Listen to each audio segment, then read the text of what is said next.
Hello বন্ধুরা, আপনারা সকলে কেমন আছেন? নিশ্চয়ই সকলে ভালো এবং সুস্থ আছেন।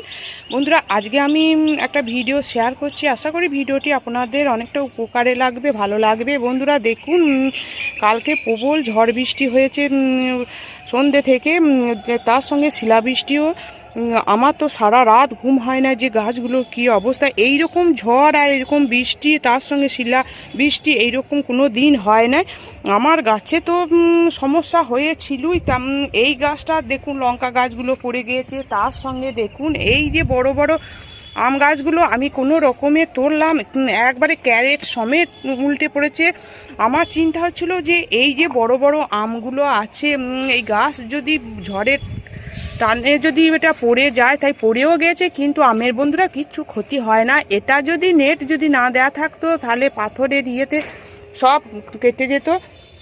এইখানে দেখুন বন্ধুরা, এইখানে দেখুন একটা দেখাচ্ছি। এই দেখুন এইখানে লেবুগুলো কীরকম খসে পড়ে রয়েছে, আর প্রচুর পরিমাণে দেখুন নোংরা, দেখুন পাতা পড়ে আছে। ছাদটাকে পরিষ্কার করতে হবে, প্রচুর টাইম লাগবে। এই গাছের পরিচর্যা শুধুমাত্র গাছের খাবার, জল এইসব দিলে হয় না বন্ধুরা। এই যে ছাদ পরিষ্কার করাটা হচ্ছে আসল। এর যে নোংরাগুলো পড়ে থাকে, এইগুলো পচে পচে ছাদের ক্ষতি হবে এবং এইগুলো থেকে নানা রকম পোকামাকড়ও তৈরি হবে। তাই অবশ্যই আপনারা ছাদটাকে পরিষ্কার রাখবেন। দেখুন এইখানে আমি এবার আস্তে আস্তে সমস্ত এই যে গাছের পাতাগুলো আছে সমস্ত সব পরিষ্কার করব, করে কিন্তু এইগুলো বন্ধুরা আমি ফেলে দেবো না। এইগুলো আমি কম্পোস্ট বিনে দিয়ে দেবো। কি অবস্থা, দুদিন আগে আমি এই ছাদ পরিষ্কার করেছি। এই কালবৈশাখীর সময় এইটাই একটা সমস্যা বন্ধুরা। দেখুন কি হারে এই পাতা নোংরা সব পড়েছে।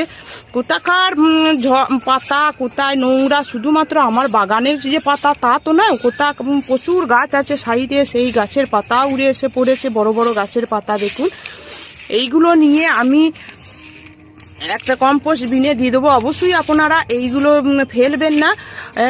একটা বাগান করতে গেলে প্রচুর পরিশ্রম এবং ধৈর্যের দরকার হয় বন্ধুরা। দেখুন সারা রাত আমার ঘুম হয় না যে গাছগুলোর কি অবস্থা, কি রকম আছে। এত ঝড় বৃষ্টি হয়েছে তা বলে প্রকাশ করা যাবে না। এই রকম ঝড় বৃষ্টি কোনো দিন হয় না। তার সঙ্গে প্রচুর পরিমাণে পাথরও হয়েছে।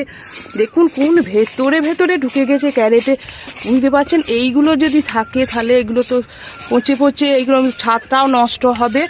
তাই আপনারা যতটা পারবেন এইগুলোকে পরিষ্কার করা, ছাদগুলো পরিষ্কার করে একটু জল দিয়ে ধুয়ে পরিষ্কার করে দেবেন। এইভাবে আমি সমস্ত ছাদটাকে আমি আজকে পরিষ্কার করব।